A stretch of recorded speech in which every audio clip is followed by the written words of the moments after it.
Alexander the Great.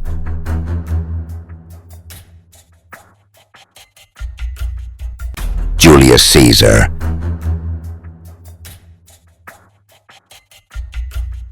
Genghis Khan.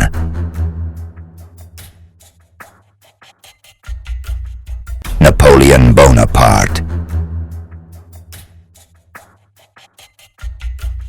Four men whose names still haunt history.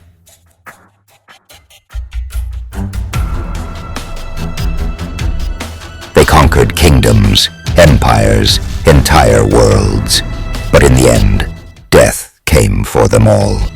This is the story of how the four greatest conquerors met their fate.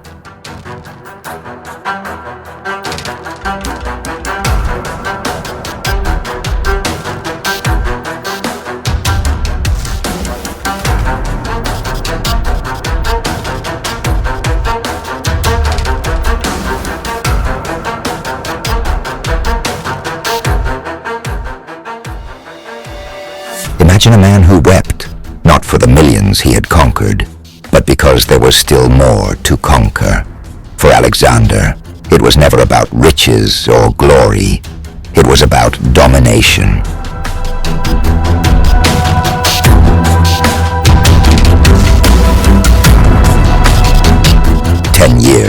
Ten years of endless victories, until India, his army, weakened, stood against the forces of King Porus. For the first time, Alexander, the God King, tasted defeat. The river was the last line. His men begged him to stop, to turn back, but Alexander couldn't hear them over the thunderous beat of his own ambition. It was here that the conqueror's body, ravaged by his own vices, began to betray him. In a drunken stupor, illness took hold. His generals gathered, like vultures waiting for the kill. Who will inherit your empire? They asked. His chilling reply, the strongest. His final moments marked the beginning of a brutal and chaotic struggle for power. His dying wish sparked a ruthless war among his generals, a conflict that would drag on for nearly 50 years. The Macedonian Empire, which had barely begun to take shape, was shattered into fragments. Yet it was never truly about Macedonia for Alexander. His quest was always driven by a boundless hunger for more than any empire or kingdom could ever provide. Alexander, they said, was a god. But gods don't fall ill. Gods don't lie paralyzed.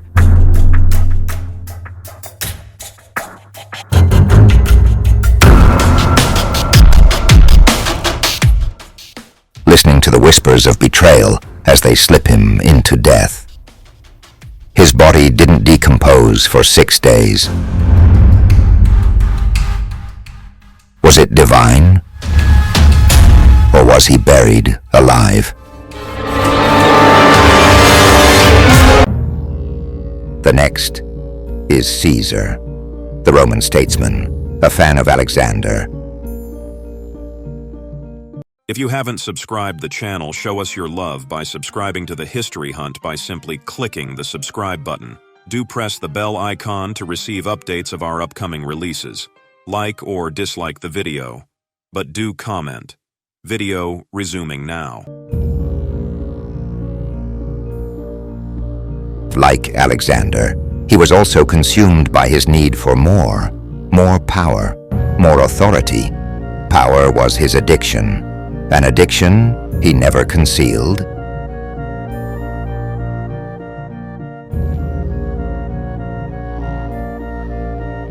His idol was Alexander, but his story would bury in the pool of blood, his own blood. A self-declared dictator for life.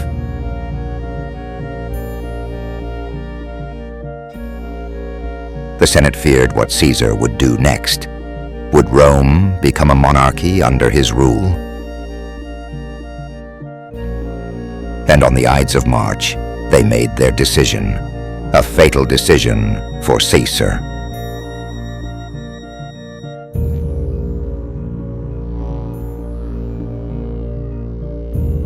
23 stab wounds from the most loyal of his senators.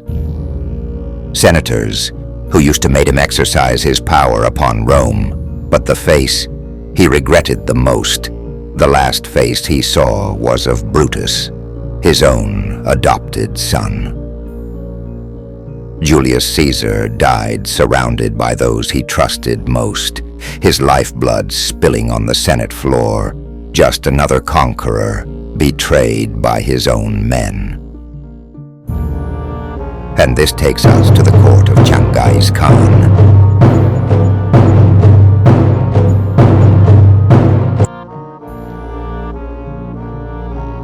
The beast, the very cruel beast of the East.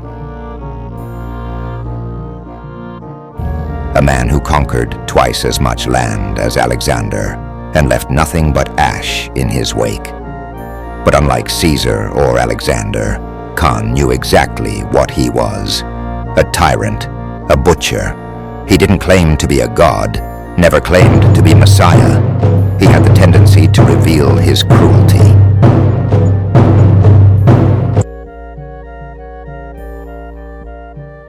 Then during his conquest of the Western Sea, Khan's story took an unexpected turn. One report says an arrow felled him. Another claims a princess he had enslaved castrated him in a final act of defiance.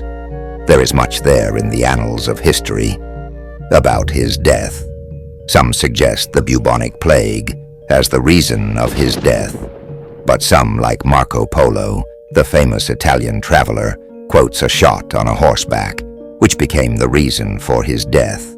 But it is much believed that he was castrated fatally by the princess of the Western Shia Empire, who was her forced concubine. But his death was kept secret, a secret which was meant to be a more holy, a more sacred secret, and the reasons were related to the vital expedition of Mongols, specifically the long-desired conquest of the Western Shia Empire. But who knew death was planning its own conquest of the tyrant, Genghis Khan. But the conquest of the Western Shia Empire was of more importance to Genghis Khan, more important than his own grand funeral, and his corpse also brought death. Everyone on the funeral procession was given a bloodbath. Everyone en route was killed to keep the death of Genghis Khan a sacred secret. His death was kept secret and buried deep in the shadows of history. Genghis Khan's followers massacred anyone who might reveal the truth of their master's fate. The world never truly knew how the beast of the East fell.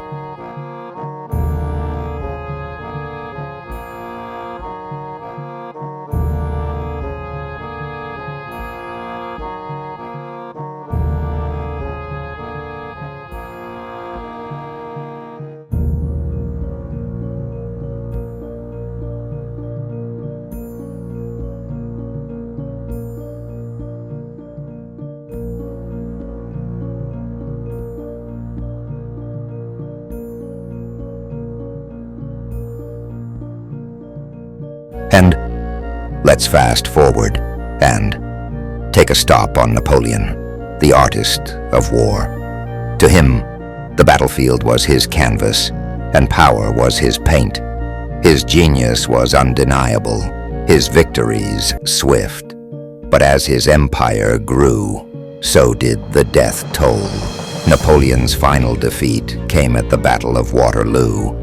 But death would not come for Napoleon on the battlefield. The British, fearing him too dangerous to martyr, sentenced him to live, not in luxury, but in isolation, on the desolate island of St. Helena. He still clung to his delusions of power, but his empire had long crumbled. After years of isolation, Napoleon's once brilliant mind was finally consumed by madness.